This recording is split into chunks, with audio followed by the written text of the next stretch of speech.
The next session that I have the pleasure of introducing is a fireside chat between Jaan Tallinn, the co-founder of both the Future of Life Institute and the Center for the Study of Existential Risk, and Juan Benet, the founder of Protocol Labs. I will pass this over to Jaan and Juan. Thank you very much for introduction. It is a great pleasure to be here today with Jaan and with everybody in the audience. I am super honored to, first of all, be able to speak with Jaan about all of these topics. Jaan has been a great inspiration to me and tons of other people around the world. He's had a tremendous, illustrious career in time, just building phenomenal systems and organizations and projects that have been creating like this broad, beneficial set of projects for humanity. I like to think of Jaan as one of the people that will go down in history as having created most beneficial impact in this time frame.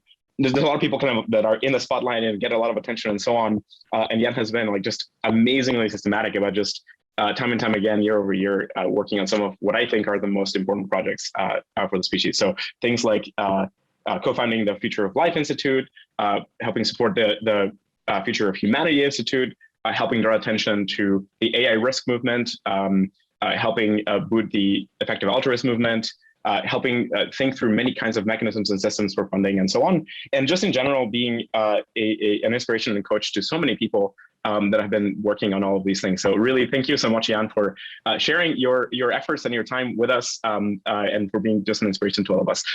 Sorry to maybe put you a little bit on the spot, but really thank you from all of us.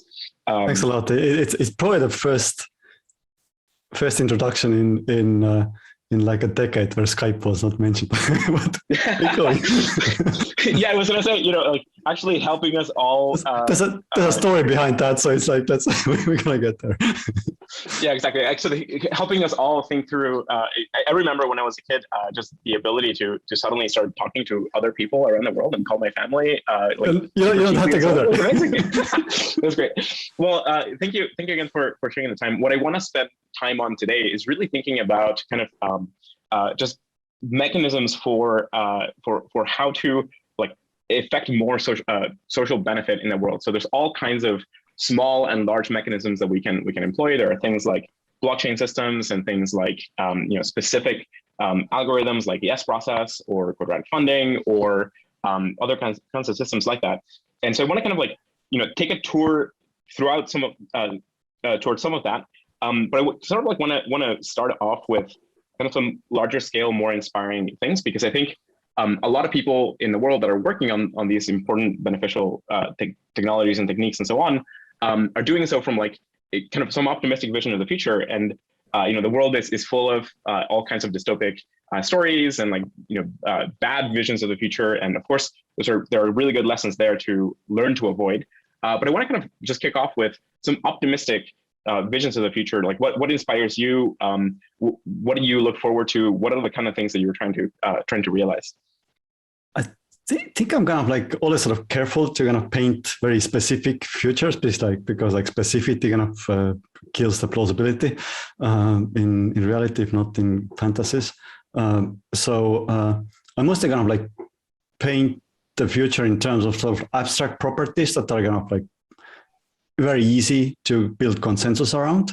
Things like non-coercion, like a lot of degrees of freedom, like not having to die if you don't want, not having to basically, to pretty much anything if you want. At the same time, still there being a lot of meaningful things to do rather than just like kind of sit and play video games.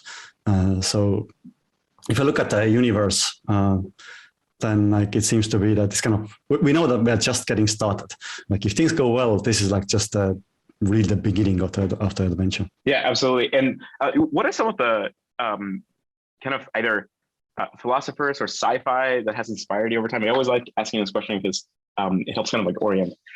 I mean, we probably shouldn't talk about like the kind of the current situations, but like it's just super hard to not be just blown away by President Zelensky. It's just, Europe can produce such a leader. It's just shocking. I really wish like people strength and luck in Ukraine.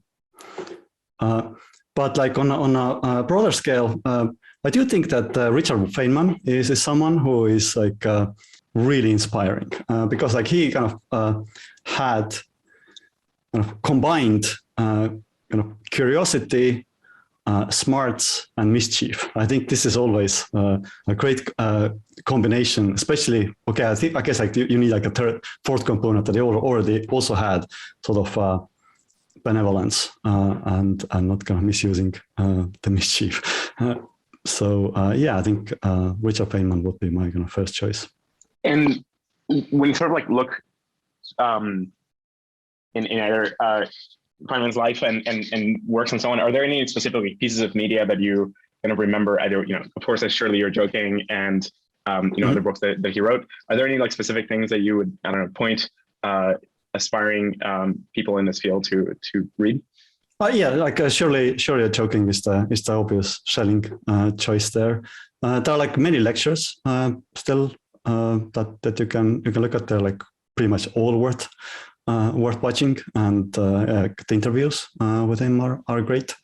Where he kind of like explains like what it means to explain things and etc. And perhaps like, okay, so like in between the current hot topics and kind of longer history, I would say like Richard Feynman. I would probably put like Eliezer Yudkowsky, because like he kind of got me started in 2000, and he kind of caught my attention in 2007 or 2008, and this is actually where the story comes in. Like I was sort of gradually exiting Skype, and then a friend of mine asked, like, so Jaan, how does it feel to have your life's work done at such an early age? And I was like, what? So I was like, I'm going to work on it to not make it a case. So I'm glad to be finally introduced as someone who wasn't like just Skype. So how did you get started? So in that transition from Skype to other things, so it sounds like you found Eliezer's writings. Was that just on the web? I basically, I think I was just from my kind of various news feeds, every once in a while kind of pointed to his essays, and I was like, okay, this guy is super interesting. And I wrote him an email when I was in California on some Skype business. And then we met up, and then I was just pretty much convinced over the course of 4 hours that this is like the most important unsolved issue. And then I wrote a script to scrape all his writings and kind of format them nicely, so I could kind of like power through them, but I failed. He could just like write faster than I could read. so at some point I was, okay, I think I'm like oriented enough. I could kind of start doing something. Yeah, there's a phenomenal amount of deep thought just spread out across the web, and especially I think in that era, there wasn't a lot of mainstream thinking and mainstream ways of converse about these topics. So it was like really critical to have a lot of these discussions around the internet. I think he really was the pioneer in AI safety. Although like people have kind of dug up even like quotes from people like Alan Turing or Norbert Wiener, not to mention I.J. Good, that they have already kind of pointed towards AI being the potential problem. There's a story of in the book Turing's Cathedral about von Neumann kind of sort of like driving across the country at some point, and he just sort of had been thinking about the acceleration of computing and kind of the law of compounding compounding progress, and just sort of realized just the implications of intelligence and computing and so on. And there's a story where like in one night he was just kind of crazily talking about the implications of all of this and how dreadful it could potentially be. And then he kind of like after that moved on and didn't think much more about it. But yeah, it's a really critical thing. I remember when I was in college, a lot of people just wouldn't even in the AI department, Stanford University, like one of the main places for computer science, wouldn't consider talking about what at the time was called strong AI, or what we now know as AGI or superintelligence and so on, and just didn't really discuss the prospects or potential of doing it, and sort of pushed it off as like, hey, never going to happen, or just too far away, and let alone the risk. And so nobody was really I think kind of in the West, there was some kind of phenomenon. I think there are like traces of it still, that like it was considered kind of disrespectable to talk about kind of the limits of AI, like where it's going. sort of the logical conclusion of where it's going. Interestingly, in China and Japan, I don't see that. Like there is like no kind of, I call it like knee-jerk reaction. There's much less of that now. Like, but like 10 years ago, totally, you had to kind of like look around and take the temperature of the room, and then like see like how careful you should talk about AI risks. Yeah, and I wonder what kind of risks today are still kind of like very very taboo to talk about. I think like things like nanotech and gray goo and so on are still kind of people don't think about investing as much in nanotech and so on because they're still kind of like worried about that sort of things. Yeah, my co-founder at the Cambridge Center, Hugh Price, he just recently wrote an article about he called reputational traps, like where there are certain areas. He used cold fusion as currently something that, like, if you're respectable, you just should not mention it. And so which of course makes it very difficult to make like any progress on things, even if it's like anyway, his point is that like there are areas where it's like, yep, the probable answer is X, but like what if not X? and like if the not X is super important, like that, then you shouldn't like just miss it, dismiss the possibility. Yeah, it's been impressive to see the overton windows just shrinking over time. I think it was kind of it took longer for some of these conversations to happen, but I've seen just in the last 5 years certain like really difficult topics be diffused into the world and talked about in a kind of more mainstream setting. My favorite recent example of this is just brain-computer interfaces, and this is, I guess, maybe benefits from Elon's success with SpaceX and Tesla and so on. But just watching the overton window opening from like, hey, AGI is like really dangerous. Hey, having brain-computer interfaces seems like a really good idea.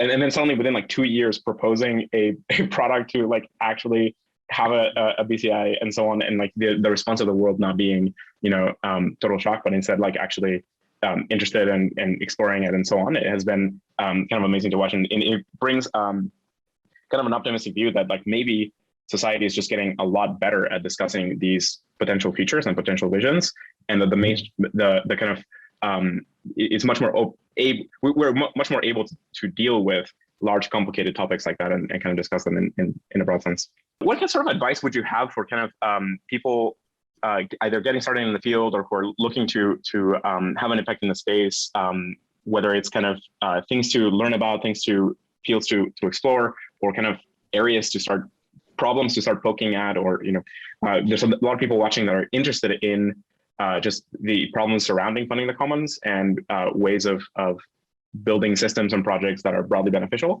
And oftentimes what people need is just kind of some guiding ideas of like, hey, where to get started, where to learn, where to how to level up and so on. Yeah, I mean, personally, I do think I've been helped a lot by the fact that I was interested in coding and learned to program. And then I got like a couple of like non-obvious reasons why coding helps a lot. At least when you learn it like 30 years ago, one is that coding gives you like intuition about what it means to have your thoughts fully specified. So like if somebody says something, you can immediately assess like, is it something that I could kind of turn into code, or like at least metaphorically so, or is it something that like seems to be kind of flimsy and kind of pattern matchy, as I would call it. The other thing that coding gives you is that it gives you like experience. I think Eliezer also has pointed that out, that it gives you actual experience of being like wrong, really being super confident and then wrong again. So it's like you fix a bug, it's like, okay, yep, now it should work. Nope, it doesn't. So and then you have to like figure out like what is the hypothesis, why it doesn't work, and then like figure out the test. Basically, like it's kind of like scientific process on steroids in terms of speed.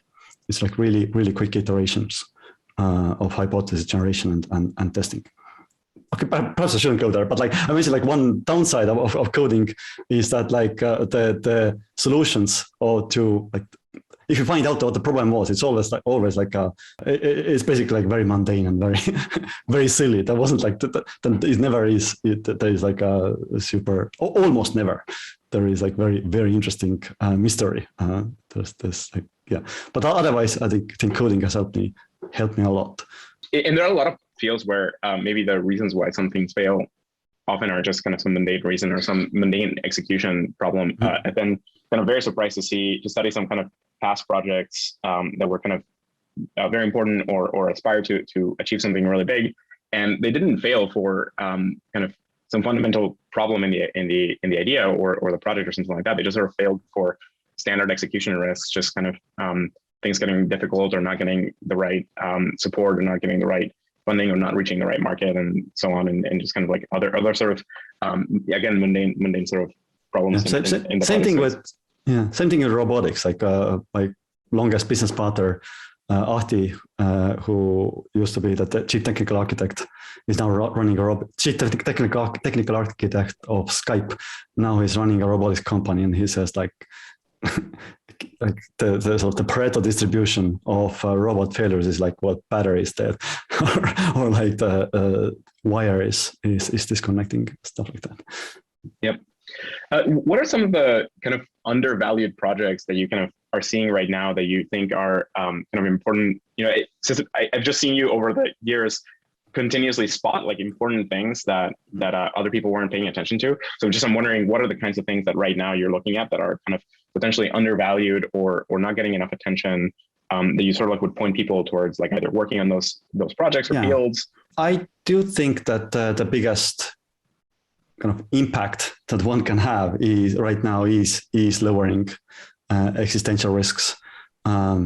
Sort of at least it really depends on persons where they stand and what their comparative advantages are, but like kind of not conditionalizing on any personal perspective. Like if one can kind of lower existential risks, that is like a massive thing. So like and then there are kind of like multiple. Okay, one way of putting it is that you can reduce the probability of existential catastrophes either by making technology, when we're talking about technological existential risks, either making technology kind of more beneficial or constrained or like predictable, or you can make the society more robust. So I think I think the sort of first order interventions have to do things with the kind of technical solutions to AI, figuring out how to like understand and constrain AIs, for example, or like countermeasures for biological risks. But like sort of second order things are things like kind of mechanisms for governance and cooperation, coordination. So in that context, yeah, I'm always kind of most enthusiastic about kind of breakthroughs in AI safety, where people figure things out. But similarly, I think more important in this context, I do think blockchains give like really interesting new property for the world, which is like you can build an experiment with governance, various governance mechanisms, and more generally coordination mechanisms, and hopefully we could kind of like use that to build something that makes the world more robust. What are some of the most kind of interesting or like exciting mechanisms that you've seen either deployed with blockchains or outside that you kind of just get you excited about the potential prospects here to like make progress on hard problems? Yeah, I found it like really interesting, the initial discussions about decentralized, I think they were called decentralized courts. But I think there are like some fundamental problems there. Like it's kind of like you can do like decentralized bribing. It's kind of like it's hard to make them robust. But I don't know where the state like there was quite a lot of discussion about it in 2000 and I want to say 17-ish or something like that. But like recently, I haven't heard that much about them. But I do think that these are basically decentralized conflict resolution. That like might become like super handy, like if it scales up, right? Totally agree. I was really excited to see this, and I think Aragon and a few other projects were kind of spearheading that. And I think that might be a one of those cases of some mundane failures sort of like hindered the project or things like that.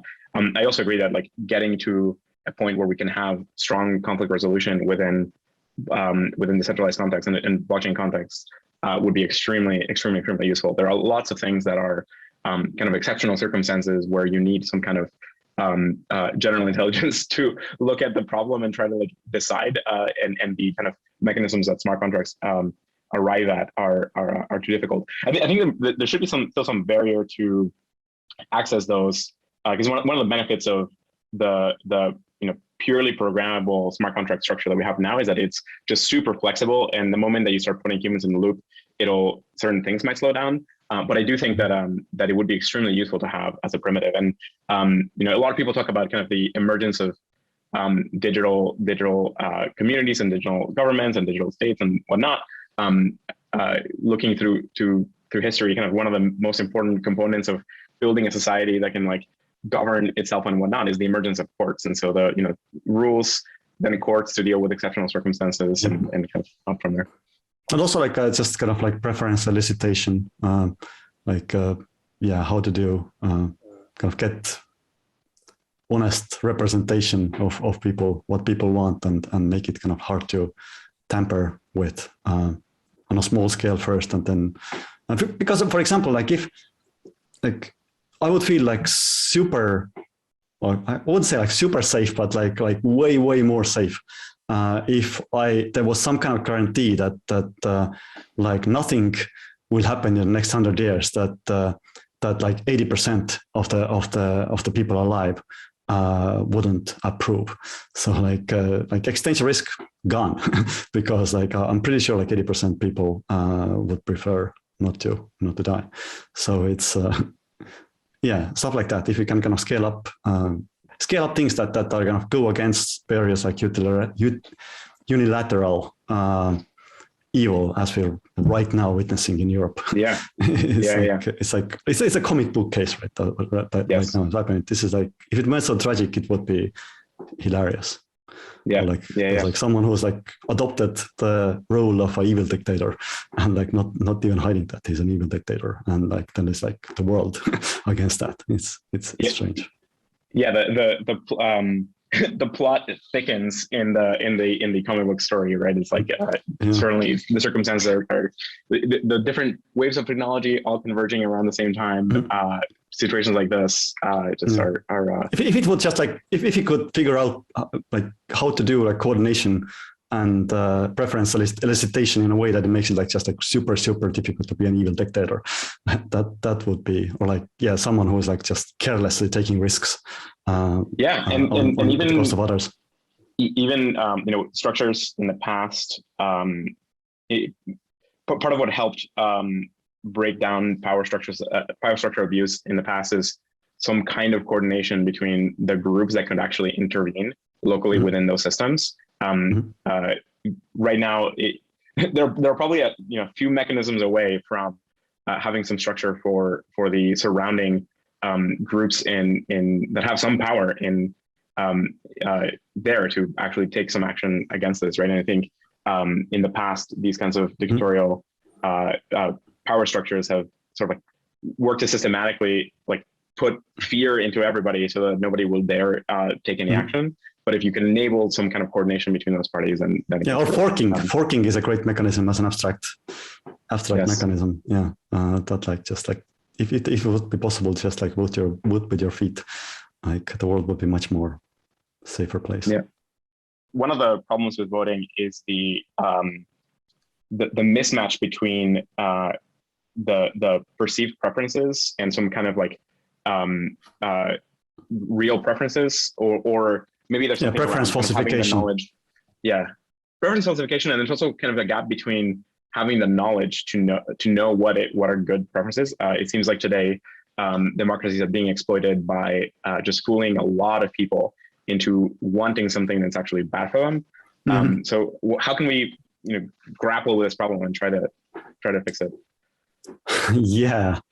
I mean, manipulation is just massive problem. It's like the problem is that it's kind of incentivized both politically and economically, but ultimately it's going to get worse if you don't do something about it. I mean, I know Future of Life Institute is trying to like make the or was trying. I'm not sure what the situation is.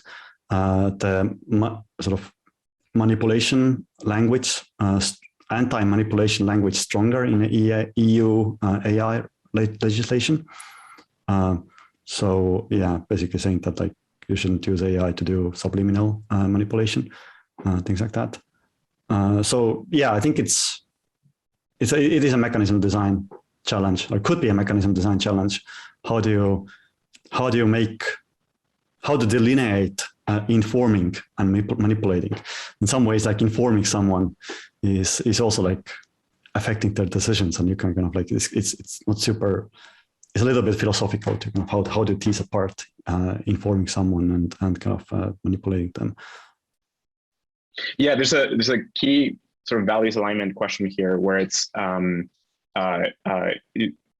sort of physics doesn't give us a morally relativistic structure where like nothing really matters. Instead, like there are many clear cases where things do matter to lots of people, right?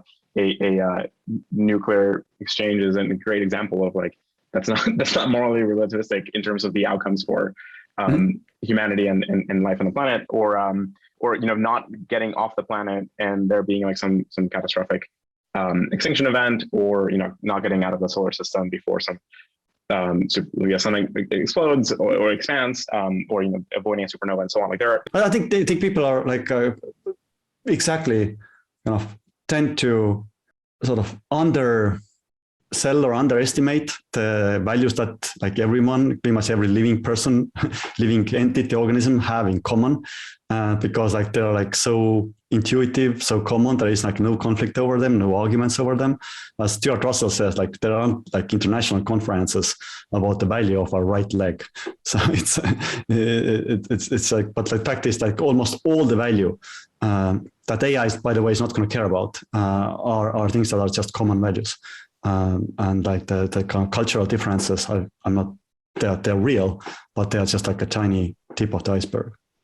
Have you thought much about mechanisms for like knowledge acquisition or for education of like lots of people? So it's less about kind of influencing the preferences, but rather just kind of diffusing knowledge. In my experience, looking at throughout studying history and so on, groups and democracies and just in general, things work out better the more diffusion of knowledge there is. Like the more parties are fully informed of like a full knowledge set, the better things tend to go, and the better decisions groups make. In the early Athenian democracy, there was a practice of using the theater to diffuse knowledge and diffuse lots of the thinking, and then later that sort of got eroded and became kind of more trivial, and the theater started being kind of much more like comedies of errors and just kind of more trivial things, and the population got less educated and more manipulatable. And I've just sort of seen this happen in the US, just even in the last 20, 30 years, like the conversations getting just purposely more emotionally triggering, so that people will think less about it and learn less about it, and will kind of be easier to manipulate into voting one way. Have you thought about like mechanisms to sort of like prevent that, or groups to kind of tackle that as a project? Like how do you diffuse what we know about reality to as many people as possible? I haven't thought much about it, but I do think that as a general principle, you should kind of look at what the causal structure of your problem is. Like, are you going to fixing the symptoms, or are you fixing the cause? So like in the US, it's very clear what the causal, or I mean, not very clear, but like one hypothesis clearly stands out is because like there is like this particular governance scheme, or like voting. I think Balaji Srinivasan calls it like 51% democracy. So like it's like it really like there's like a 1 or 2% of people who are determining the like a class of voters who are determining the outcome, and you have to like address them and kind of in a very emotional way. So it's like if you kind of like fix that cause earlier in or like upstream, then like, or like, yeah, then there might be less of a problem with like radicalization and whatnot, polarization and whatnot. And more generally, yeah, you just think about like what other ways to incentivize kind of knowledge acquisition and knowledge dissemination. Like, for example, I think like, yeah, that's like a big problem with schools. It's like that both schools or like the education and healthcare systems, like I think somebody made the point that I've been repeating, is that like it's much more correct to think about them as organisms rather than mechanisms. So like these are systems that have just like evolved over time. So it's like kind of like a mistake to think about them that like the purpose of healthcare system is to kind of keep people healthy. No, it was just some system that like evolved over time. And the same thing with education. It was just like a system that evolved over time. And it doesn't really serve. It's kind of like the thing that it's supposed to do on a tin.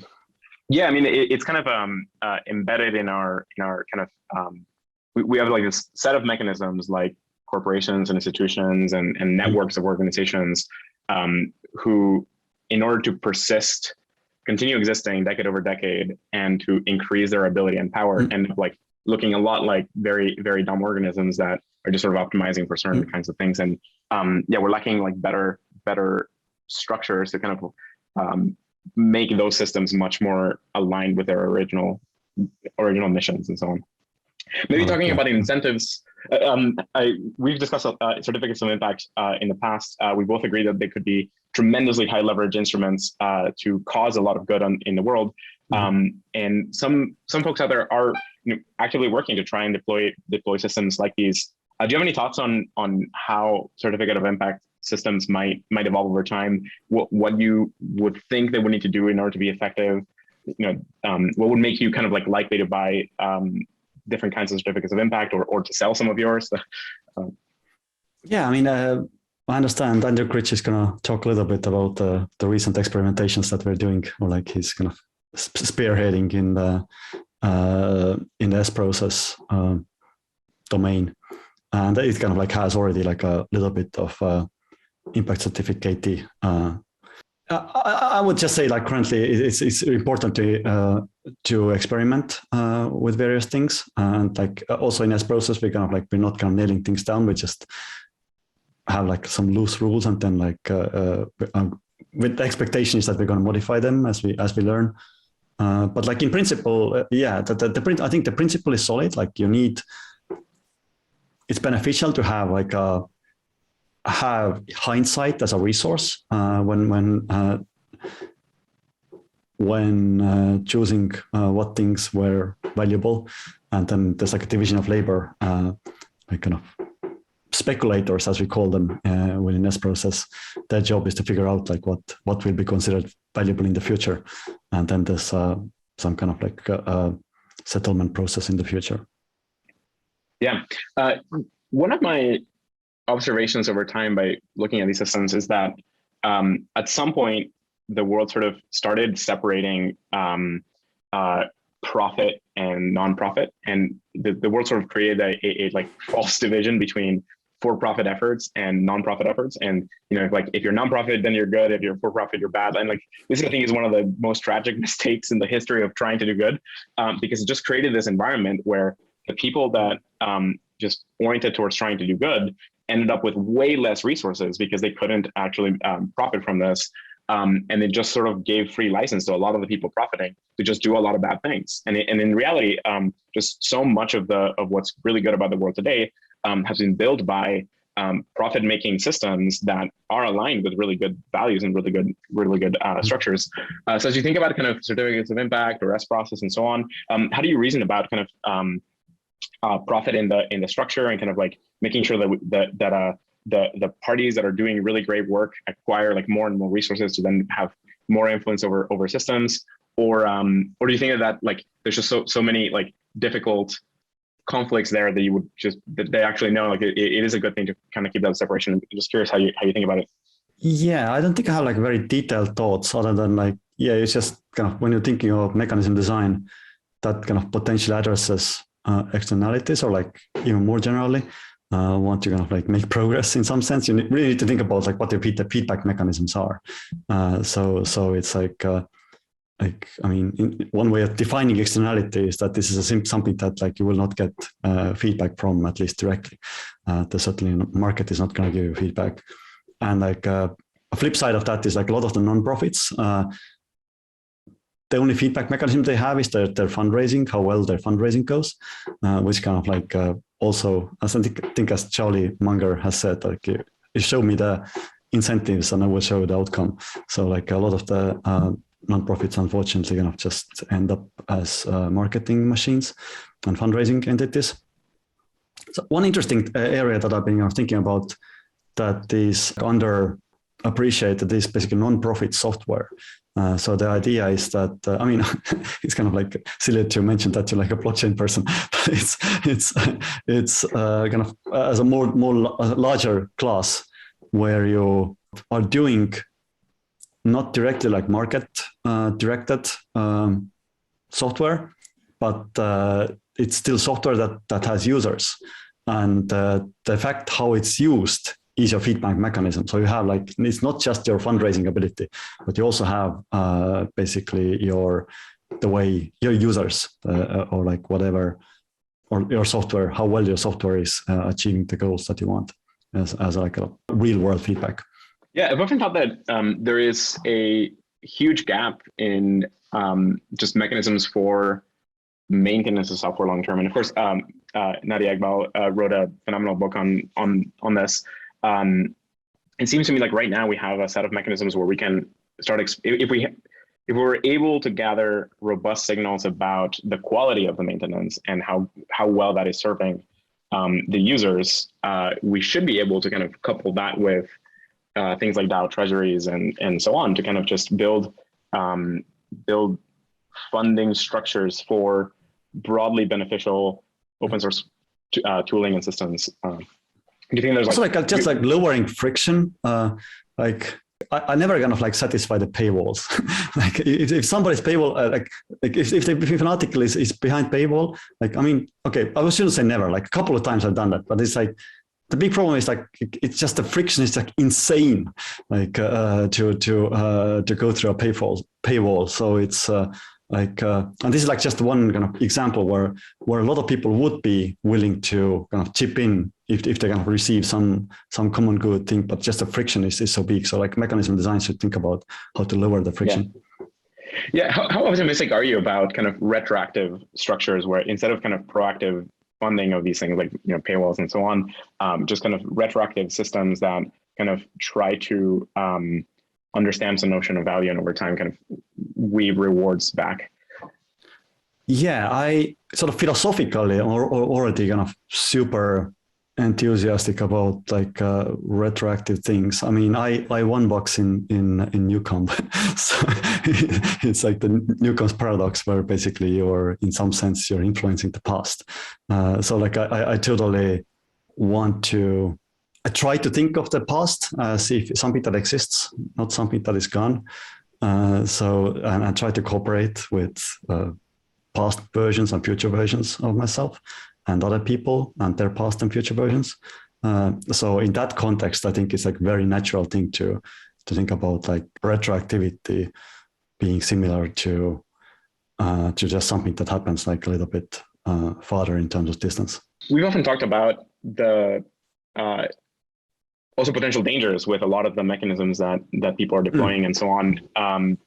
You know, without this could be like a whole large topic, and so without having to dive in too deeply, are there any kind of high level or easy kind of like guidance that you think mechanism designers should keep in mind about you know, really thinking through the bad outcomes that might come about the mechanisms that they might make? Yeah. So I do think this is very usual trap for like mechanism designers, but like people in general who think about like, oh, we should do like X, and then like, or we should punish Y, and not just having kind of like one narrative in mind, and not thinking about like, okay, how it's going to look to the other side who's being like is it how it's going, like how like everything, all mechanisms are going to be abused. So like, how are things going to be abused is probably like going to be like more important question of how it's going to be used. So following from that, I think it's like just experimentation is super important, and because it's kind of hard to foresee all the ways how things will be abused. But yeah, I think like the really big one is like don't just think about use, think also about abused, because there will be abuse. Personally, I'm pretty worried about is just fully private smart contracts. The moment that you give general programmability and just zero knowledge computation, that just is a huge huge like door to lots of really bad things. Do you think that we should just like not build these things, or do you think that there are some escape hatches that we can detect what these smart contracts might be doing? Yeah, I'm just like super uncertain about it. Like I do think that you want as in like as a blockchain or like internet or like I don't know wire structure where electrons flow designer, ideally kind of root your design in sort of majority or ideally super majority will. So again, going back to this, like if 80% of the people could kind of unplug the internet, it's probably worth it. Like if the 80% would at some point want to just kind of unplug everything, then it's probably worth it. Like so, like from that principle, like if there's something that is like very clearly an abuse, then how to do it in a way that like how to build in like safety hatches in a way that those safety hatches will not be abused. So it's like you can't just, it's difficult. We're reaching the end of the time we have here today. Time is like everybody's most precious resource. So thank you so much for sharing it with us. Yeah, thanks. That was fun. Yeah, thank you. Some parting thoughts of like anything that you would like to leave the audience with, any open problems or ways to kind of join your efforts or things to look out for? Yeah, right. I'm just like the big thing that I'm kind of faced with right now, rather than the kind of the feudal wars in Europe, is that like there seems to be like a lot of resources in kind of long-term space, people who really try to ensure that the future is good. So the interesting situation is like over the last couple of years is that like we're no longer money limited. We are really limited by ideas. What are sort of like ambitious ideas what to do, and people, sort of ambitious agency people. So like it's like just a lot of good that could be done if you have initiative. Thank you so much. Thanks again for joining us, and back to you, Carl.